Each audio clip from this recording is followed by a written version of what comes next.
Students, welcome to my YouTube channel Kashiwar sir classes. आज हम the Inchcape Rock इस poem को स्टडी करने वाले हैं। Inchcape Rock is written by Robert South. Robert South is a well-known poet. He belongs to the school of Romanticism. The other poets like William Wordsworth, Alexander Pope, and so many poets, they were famous for their poetry that is written for the sake of entertainment. Robert Southey has written some more poems, particularly short poems like The Battle of Blenheim and again Bishop Hatto, and particularly this one, The Inchcape Rock. They are very famous amongst the masses. Robert Southey in this poem has dealt with a poetic justice. Poetic justice means what? Here, if you have done the good thing, you will get a good fortune. If you have done something wrong, then you will have to face your bad fortune. So we can say tit for tat, or again evil digs a pit for others but falls into the same kind of sayings that we will here experience. The poem is a kind of legendary, it is in the form of a legendary story of pirate who removed the veil on the Inchcape Rock island, and this particular Inchcape Rock, it is there at near about 18 kilometers of Scotland shore, and there this incident took place. The poem really teaches us a moral. It teaches us some lesson. The poem has 17 quatrains and the poem is a ballad type. Now what is it mean by ballad? A ballad means जिसको हम पवाड़ा कहते हैं मराठी में. Now here a ballad type, यानी किसी की praise अगर करना हो तो बैलाड लिखा जाता था. यहाँ पे एक फादर है, फादर एबॉट, इनकी प्रेज में ये बैलाड है. सो poem certainly going to be interesting for us. So let us start the poem, The Inchcape Rock. Robert Southey जो है, जैसे कि द स्कूल ऑफ रोमांटिक से रिलेटेड है, इसकी वजह से उस दौर में स्कूल ऑफ रोमांटिक्स में यानी रोमांटिसिज्म में हमें दो तीन चीज़ें देखने को मिलती थी. पहली यानी उसमें the struggle between the qualities, these are the virtues and the evil spirit. तो अच्छे और बुराई की एक जंग हमें देखने को मिलती थी. साथ ही में एक दूसरी चीज़ आपको यहाँ पे नोटिस करेंगे आप, that is the use of super natural element. और एक तीसरी जो है वो है द पोएटिक जस्टिस, जिसके बारे में मैंने अभी थोड़ी देर पहले आपको बताया. Let us begin. The Inchcape rock, no stir in the air, no stir in the sea. The ship was as still as she could be. Her sails from heaven received no motion. Her keel was steady in the ocean. What happens here?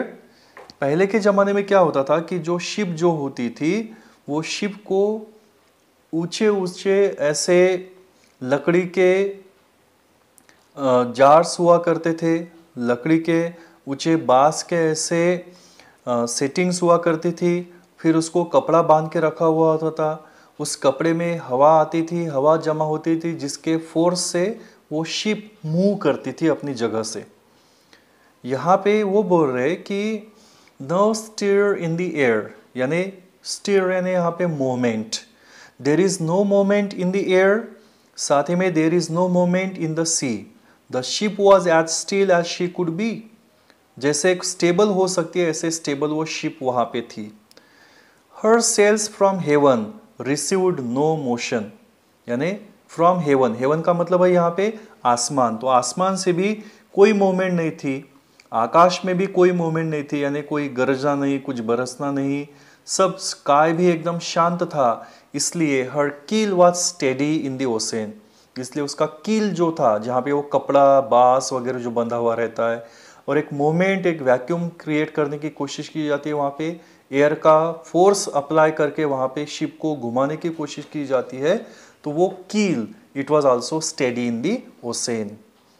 उसके बाद में second stanza, without either sign or sound of their shock, the waves flowed over the Inchcape rock. So little they rose, so little they fell, they did not move the Inchcape bale. यहाँ पे वो बोल रहे कि without either sign or sound of the shock, यहाँ पे कोई भी साइन नहीं, कोई सिम्टम्स नहीं, कोई यहाँ पे साउंड नहीं, द वेव्स जो है वो एकदम धीरे धीरे से वो अपनी बह रही थी। साथ ही में they flowed over the Inchcape Rock, वहाँ पे एक इंचकेप रॉक है, उस इंचकेप रॉक के ऊपर भी वो अपनी लहरें जो है वो उठ रही थी धीरे धीरे से, without making any noise. So little they rose, so little they fell, एकदम कम उठ रही थी और उसकी वजह से वहाँ पे कुछ भी आवाज़ नहीं। They did not move the Inchcape bell, जिसकी वजह से इंचकेप बेल का भी आवाज़ नहीं हो रहा था। Now you will get surprise कि what is this Inchcape bell, तो इसका रेफरेंस आपको आगे के स्टैंजा में students, Abbot of Aberbrothock had placed that bale on the Inchcape rock। तो यहाँ पे बोल रहे कि जो फादर जो थे, फादर एबॉट, और वो फादर थे एबरब्रॉथॉक चर्च के। तो एबॉट का मीनिंग होता है head of abbey of monks. तो जो बिल्डिंग होती है वो जो प्रेयर के लिए यूज़ की जाती है, तो ऐसे वो एबरब्रॉथॉक की चर्च जो है उसके वो हेड थे एबॉट फादर। तो उन्होंने क्या करे थे कि इंचकेप रॉक के ऊपर वो बेल रखवाई थी। किस लिए? It is working like a boy. Boy का मीनिंग क्या होता है? तो एक बलून जैसा होता है जो कि यहाँ पे स्टॉर्म वगैरह जब आता है तो उस टाइम में वो फ्लोटेड करता रहता है और जो बाकी को इशारा देता है कि this is a dangerous place और यहाँ पे सॉइल है या फिर इधर मत आइए करके। जैसे एक लाइट हाउस जो रहता है, लाइट हाउस की जो होती है वो काम होता है वार्निंग देना। इसी तरह से यहाँ पे इंचकेप रॉक के ऊपर उन्होंने इंचकेप बेल रखवाई थी। बेल किस लिए? वो लकड़ी का ऐसा बेस था उसे, उसके ऊपर एक वर्टिकल एक लकड़ी थी, उसमें वी शेप था, फिर उसमें वहाँ पे बेल लटकाई हुई थी जो आप यहाँ पे पिक्चर में देख सकते। This is the Inchcape bell. तो यहाँ पे वो कह रहे कि ऐसे वो इंचकेप बेल उन्होंने जो लकड़ी से बनी हुई है वो बेल लोहे की है और वो लकड़ी से जुड़ी हुई है, रस्सी से बांधी हुई। तो उस इंचकेप बेल का काम था that is to give the warning. तो जैसे जोर की लहरें उठती थी समुद्र में, लहरों की वजह से वहाँ पे एक वार्निंग मिलती थी और वार्निंग की वजह से जो शिप जो है बड़ी बड़ी, वो शिप वहाँ से दूर दूर वो जाती थी जिससे उनमें कोई डैमेज ना हो, ये काम था। उसके बाद में आगे कहते वो कि when the rock was hit by the surge swell, the mariners heard the warning bell and they knew the perilous rock and blazed the abbot of Aberbrothock। तो क्या होता था कि वहाँ पे जो समुंदर जो है वो जब उसमें सर्ज स्वेल यानी वहाँ पे ऊंची ऊंची लहरें जब उठती थी और वो रॉक को जब अटैक करती थी तो वहाँ पे वार्निंग बेल वहाँ पे बजती थी, इंचकेप बेल की। वो वार्निंग बेल बजने की वजह से मरीनर्स जो थे यानी जो समुंदर में जो वहाँ से जाने वाले जो मरीनर्स है तो वो उनको वार्निंग मिलती थी। Then they knew the perilous rock, perilous यानी डेंजरस रॉक के बारे में उनको पता चलता था। तो फिर वो फादर एबॉट को वो ब्लेस करते थे, ब्लेस्ड यानी ब्लेस करते थे। क्यों? Because of that Inchcape bell their life was saved. ठीक है ना। इसके बाद में the sun in heaven was shining gay, gay यानी हैप्पीली। तो एक अभी आगे का पार्ट चालू होता है यहाँ पे। तो सन जो है वो क्लियरली वहाँ पे शाइन कर रहा था और एकदम अच्छा खुशनुमा वो डे था। All things were joyful on that day, सभी अच्छा अच्छा ही था वहाँ पे। The sea birds screamed as they wheeled round and there was joyance in their sound. तो वहीं पे सी बर्ड्स जो है, वो सी बर्ड्स वहाँ पे स्क्रीमिंग कर रहे थे, वो चिल्ला रहे थे, जोर की आवाज़ निकाल रहे थे। वो वहाँ पे ऐसे राउंड राउंड वो व्हील राउंड यानी गोल गोल वहाँ पे वो ऐसे घूम रहे थे, चिल्ला रहे थे, मछली को पकड़ने की कोशिश कर रहे थे। ऐसे वो सी बर्ड्स वहाँ पे उड़ रहे थे and they had created a joyance in their sound, यानी एक जॉय उनके साउंड में था। तभी the buoy of Inchcape bell was seen, जो बॉय जो है, इंच के बेल जो दूर थी वहाँ पे इंच के रॉक के ऊपर, तो उसका बॉय जो है यानी वो उसका बेस वगैरह जो है वो वर्टिकल लकड़ी उसकी, और उसके बाद में फिर वो बेल जो है वो सभी दूर से दिख रहा था। A darker speck on the ocean green, green ocean के ऊपर ये डार्क कलर का स्पॉट वहाँ पे नजर आ रहा था जो इंच के बेल का था। Sir Ralph the rover walked his deck, तो ये सर राल्फ द रोवर जो है, रोवर ये पायरेट है। ही इज जिसको हम बोलेंगे लुटारू, समंदर का वो लुटारू जो रहता है ना, he is the rover. Walked his deck, तो अपने डेक के ऊपर, शिप के डेक जो रहता है वो डेक के ऊपर वो ऐसे ही चल रहे थे, और उनकी and he fixed his eye on the darker speck, और तभी उनकी आंख जाती है, उनकी नज़र जाती है वो डार्कर स्पेक की तरफ, यानी वो इंच के बेल की तरफ। He felt the cheering power of spring. It made him whistle, it made him sing. His heart was mirthful to excess, but the rover's mirth was wickedness. तभी क्या होता है, तो वो cheering power of spring, उसमें अचानक से ऐसे एक एकदम जल्लोश आ जाता है, उसमें एकदम से ऐसे एनर्जी आ जाती है, और उस एनर्जी में वो एक्साइटेड में वो क्या करता है, वो एक्साइटमेंट के मारे वो विसल करता है वो, और वो गाने लगता है। लेकिन उसका ये जो जॉय जो है, वो जॉय ये अच्छा वाला जॉय नहीं है, because the rover's mirth was wickedness, यानी वो एक क्रूर है, वो बहुत ही वो कमीना इंसान है, इसलिए वो लुटारू है। तो वो एक गंदा सोच, एक गंदी सोच उसके दिल में आती है, और उसको एग्जीक्यूट करने की अभी वो ठान लेता है, ठीक है ना। तो वो एकदम जॉयफुली वो अभी ऑर्डर करता है। His eye was on the Inchcape float. Quoth he, my men, put out the boat and row me to the Inchcape rock, and I will plunge the abbot of Aberbrothok. तो बोले मैं क्या करूँगा, तो बोले अभी आप क्या करो, तो इंचकेप फ्लोट के ऊपर उसकी नज़र जाती है, और वो सोचता है कि बोले मैं क्या करूँगा, तो आदमियों अभी क्या करो, पुट आउट द बोट, यानी मेरे लिए बोट निकालो, छोटी बोट जो रहती है नाव, वो मेरे लिए निकालो और मुझे वहाँ तक इंचकेप रॉक तक ले चलो। तो रो के सहारे यानी रो करते हुए उसको इंचकेप रॉक तक उसको जाना है, और फिर वो बोले मैं क्या करूँगा, I will plague the abbot of Aberbrothok. तो मैं बोले आज दर्द दूंगा, किसे दर्द दूंगा, plague, that is to cause pain और ट्रबल। तो मैं बोले आज ट्रबल दूंगा, पेन दूंगा, किसे, फादर एबॉट को। तो फिर जैसा आदेश वैसे है वो उनके लोग उसे लेके जाते। The boat is lowered, the boatmen row and to the Inchcape rock they go. Sir Ralph bent over from the boat and he cut the bail from the Inchcape float. तो वो नज़दीक जाता है, और नज़दीक जाके इंचकेप रॉक के वो बेंट होता है, झुकता है वो, और वो इंचकेप जो बेल जो है उसको वो कट देता है, ठीक है, इंचकेप फ्लोट से उसे दूर कर देता है। Down sunk the bell with a gurgling sound, तो वो गर्गलिंग साउंड, ठीक है ना, तो एक आवाज करते हुए, डूबने की आवाज करते हुए वो अंदर समुद्र में जा गिरती है। The bubbles rose and burst around, bubbles बाहर निकलते हैं। Quoth Sir Ralph, the next who comes to the rock won't blaze the abbot of Aberbrothok। तो बोले अब इसके बाद में कोई भी आएगा तो फादर एबॉट को वो ये एक अपने आशीर्वाद नहीं देगा। ओके।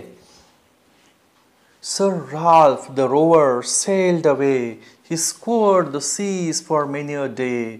तो वो सर राल्फ जो है इस घटना के बाद में दूर सेल करते हुए निकल जाता है। वो कई दिनों तक, कई महीने तक वो सेलिंग करते रहता है, ट्रैवल्ड फ्रीली, एनर्जेटिकली, और वो कई शिप्स को वो स्कोर्ड द सीज, यानी कई शिप्स को वो लूटता भी है। He robbed, okay, the ships and now grown rich with plundered store. तो वो ऐसे कई शिप्स को ऐसे लूटते हुए वो एक वेल्दी पर्सन बन जाता है। The amount that he looted made him a rich man. Okay. He steers his course for Scotland shore. और फिर वो क्या करता है? He directs the course of the ship, यानी अभी वो स्कॉटलैंड की तरफ जाने को निकलता है। So thick a haze overspreads the sky. तो यहाँ पे क्या होता है दिन के समय में? यहाँ पे अभी स्टूडेंट्स एक सुपर नेचुरल एंट्री है, यहाँ पे सुपर नेचुरल पावर को यहाँ पे इंट्रोड्यूस किया हुआ है, जो कि उस दौर में जो स्कूल ऑफ रोमांस जो थे तो उसमें रोमांटिसिज्म में ये एक स्पेशलिटी थी। तो हमने पहली चीज़ देखी है वहाँ पे, that is the struggle between the good and the bad qualities. Second thing, the use of super natural element. और थर्ड है वो पोएटिक जस्टिस, जो आपको एंड में देखने को मिलेगा। तो यहाँ पे बोले कि दिन में क्या होता था कि एक थिक, एक हेज यानी मिस्ट, जिसको हम धुका वगैरह बोलते हैं, तो ऐसे मिस्ट वहाँ पे स्काई में जमा हो जाता था, that can not see the sun on high, जिसकी वजह से वो सन को भी नहीं देख पाते थे। द विंड हाथ ब्लोन अ गेल ऑल डे। दिन भर ऐसे जोरों की हवा बहती, यानी वहाँ पे स्टॉर्मी वेदर क्रिएट होता। एंड एट इवनिंग इट हाथ डाइड अवे। और शाम के समय में सब कुछ शांत हो जाता। तो दिन के समय में एकदम ऐसे मिस्ट और साथ ही में जोरों का स्टॉर्म वहाँ पे क्रिएट हो जाता, और इवनिंग के टाइम में सब शांत हो जाता। On the deck the rover takes his stand, so dark it is they see no land. तो रोवर जो है, जो पायरेट है, वो रोवर वो डेक के ऊपर अभी खड़ा है। So dark it is they see no land. तो उनको जमीन तक नहीं दिख रही है, कुछ नहीं दिख रहा है वहाँ पे। और फिर वो कोट करता है, quote sir Ralph, it will be lighter soon for there is the dawn of the rising moon. तो बोले अब क्या होगा? It will be lighter soon, अभी सब ये बोले हल्का होने वाला है। क्योंकि क्यों? Because there is a dawn of the rising moon. क्योंकि बोले अभी यहाँ पे मून निकलने वाला है। मून निकलने वाला है यानी रात का समय, यानी बुराई का समय। रात का समय यानी पायरेट्स के लिए अच्छा समय। तो बोले अभी डॉन होने वाली है। तो तभी canst hear said one, the breakers roar, for methinks we should be near the shore. तो वो एक जो सेल करने वाला जो रहता है, वो सेलर बोलता है अभी कैप्टन को, यानी यहाँ पे रोवर को वो बोलता है, const here, can hear the breakers rover. क्या आपको सुनाई दे रहा है ब्रेकर्स रोवर? तो यहाँ पे जो लहरें जो है, लहरें उठ रही है, आपको सुनाई दे रही है? For me things we should be near the shore. मुझे लगता है कि शायद हम शोर के पास में होते, near the shore. Now where we are I can not tell. अभी बोले मुझको शोर का आवाज भी नहीं आ रहा है, कुछ भी नहीं, और हम अभी कहाँ पे है ये भी मैं आपको नहीं बता सकता। But I wish I could hear the inch के बेल। अगर इंच के बेल अगर होती तो उसकी वजह से मुझे कुछ तो भी आवाज़ सुनाई देता, जिसकी वजह से मैं आपको बता सकता कि हम कहाँ पे है करके। लेकिन अभी इंच के बेल तो है नहीं, जिसको आपने तोड़ दिया है। They hear no sound the swell is strong. उनको आवाज़ नहीं आता, और अभी वहाँ पे लहरें जो है, वो लहरें भी अभी जोरों से ऊपर ऊपर और थिक और हाइटेड समुंदर की लहरें उठना चालू हो गया। दो द विंड हाथ फॉलन दे ड्रिफ्ट अलोंग। विंड जो है यानी स्टॉर्म नहीं है, लेकिन फिर भी वहां पे वो खींचते चले गए, drift along till the vessel strike with a shivering shock. और तभी उनकी वेसल जो है, वेसल यानी शिप, वो स्ट्राइक करती है, dashed with what, a shivering shock, एक जोर के शॉक से वो उनकी वेसल जाके टकराती है। कैसे? O Christ it is the Inchcape rock. और ये कौन है? इंचकेप रॉक, जिसके साथ में उनकी नाव टकरा गई है, उनकी शिप टकरा गई है। Sir Ralph the rover tore his hair. और तभी उसको अपनी गलती का एहसास होता है। ही cursed himself in his despair। और वो खुद को वो कोसता है उस बुरे समय में। क्यों? Because he purposely cut off the Inchcape bale, and because of which they could not understand that there is the same Inchcape rock। और जिसकी वजह से क्या होता है? Their ship was collided with the rock। The waves rush in every side, the ship is sinking beneath the tide। और हर तरह से वेव्स उस शिप में घुसती है और उनकी शिप नीचे नीचे डूबना चालू हो जाता है। But even in his dying fear, one dreadful sound could the rower hear, a sound as if with the Inchcape bell the devil below was ringing his nail। और तभी उनको आवाज आती है जो रोवर को सुनाई देती है, that is the Inchcape bell. Inchcape bell बजती है। और ये इंचकेप बेल क्यों बजती है? As if the devil below, जो समुद्र में जो डेविल है ना, वो devil below was ringing his knell. अभी ये जो नेल वर्ड जो होता है वो क्रिश्चियन लोगों में फ्यूनरल जो होता है, वो फ्यूनरल प्रोसेसिंग की अनाउंसमेंट करने के लिए नेल बजाई जाती है, बेल बजाई जाती है। तो यहाँ पे भी जैसे वो अभी ही is going to die and the devil below, वो क्या कर रहे हैं? वो they are ringing the knell. तो यहाँ पे हमें ये समझना है कि this is the poetic justice. Okay, और पोएटिक जस्टिस जो है ये इस पोएम की खासियत है। So these are the special 3 things that we come to know here. So here ends the poem the Inchcape rock. So we will stop here, see the remaining part in the next video. Thank you.